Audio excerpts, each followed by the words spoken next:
invitación del excelentísimo señor Matteo Renzi, primer ministro de la República de Italia.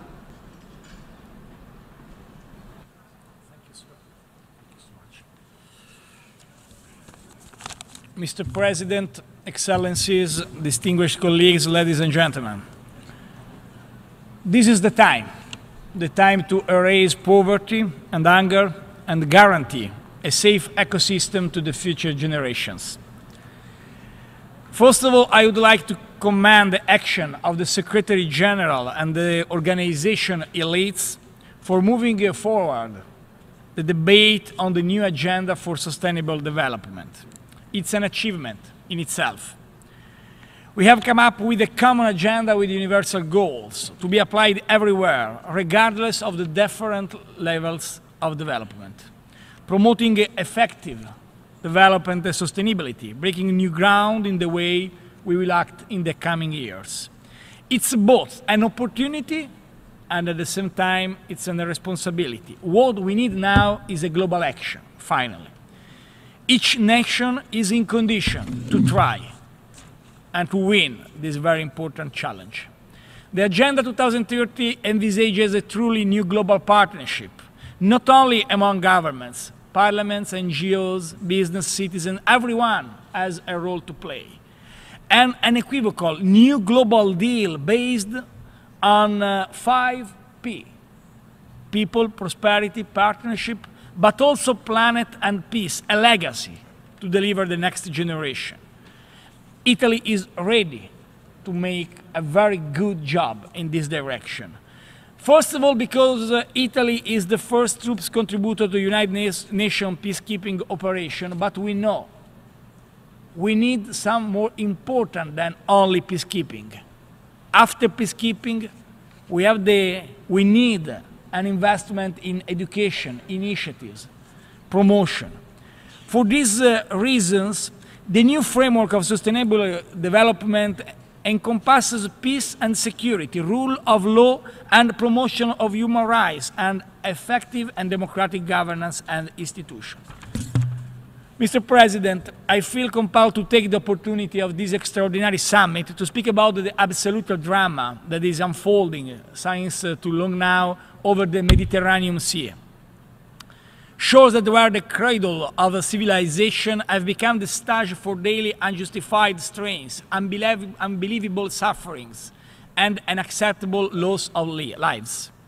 The flux of countless desperate people trying to reach Europe and fulfill the simple aspiration of the decent life has not precedents, and it's the result of both poverty and wars, lack of development and extremism.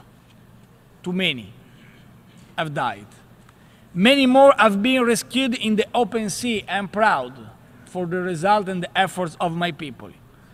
But these people without a land, who, as Pope Francis called them, who escape from Africa and other countries, needs an answer very clear today. Italy is aware of its moral responsibility with the European Union and other colleagues, and we hope finally we achieved a very important result of common European asylum system, because this is the only solution, not the build of walls. A common European asylum system. But at the same time, we know there is a new strategy in front of us. Our new agenda is a very good start.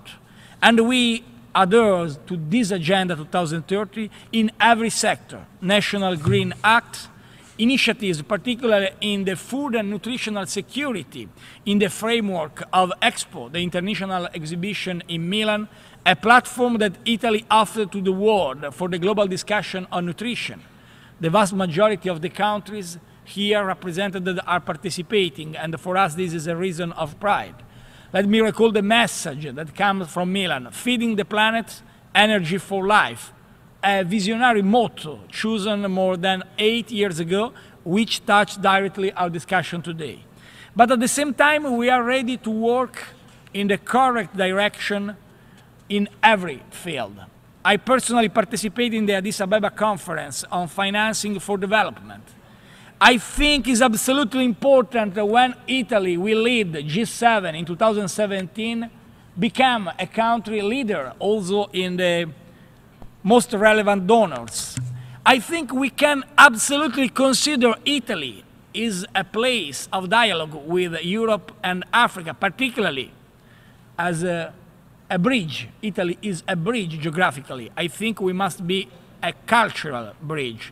And obviously a very great important investment in the energy security, in the small and medium enterprise, in the microcredit, in the public programs for development. And let me conclude also with a particular underline about the people who suffer very much the situation of today, the countries that pay the highest price, particularly the small islands, developing states. But I think after this purpose, after this idea, we can absolutely give a message of hope. Because I think the new agenda calls for a new collective efforts could really give a new hope for the future generation. Let me conclude, Mr. President, with a personal note. International aid, international cooperation is the reason why I am a politician. As a young man entering politics as a volunteer 20 years ago, I was already passionate about the impact of development assistance on ordinary policy, ordinary people, ordinary human beings. That made me understand I wanted to run for office and make a difference. Because politics is that, the possibility to make a difference, not only at the level of governments, but also for the people who stay outside of here. So, 20 years later, as a Prime Minister of my country, I'm particularly honored to have the possibility to give the message with you. Agenda 2030 is not simply an occasion for international community. It's the best occasion to transform the fear in hope. Thank you.